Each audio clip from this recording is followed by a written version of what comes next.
some children who are so into the reading culture, then we have others who don't have any experience reading at all. So for the ones who are into the reading culture, they were so excited, they know what it's all about. But then the ones who didn't, it's very hard to keep them interested. So we had to choose a story that was very relatable, and that's why we chose to go with Tessa and Luca, which was written by the EU, the European Union in Uganda.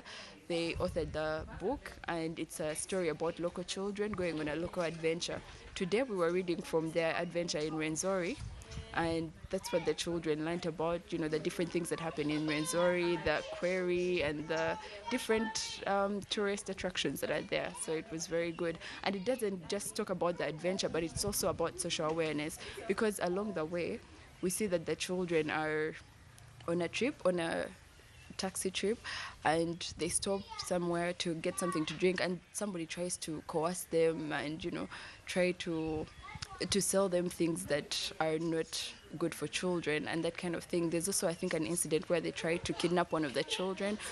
So it teaches children. It's not just a story, but it has a meaning behind it. It has a lesson to learn behind it. This year, this is our first activity this year, but we hope to take it countrywide next year. So we hope to go to the different schools.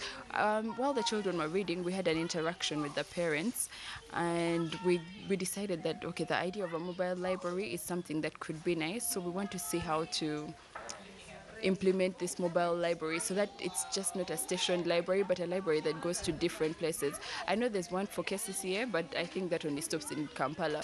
But if we can start a library that's mobile, that's going countrywide, that would be something good for other children to get a chance to read as well. So for me, watching kids grow up loving to read, loving, books and reading books written by African authors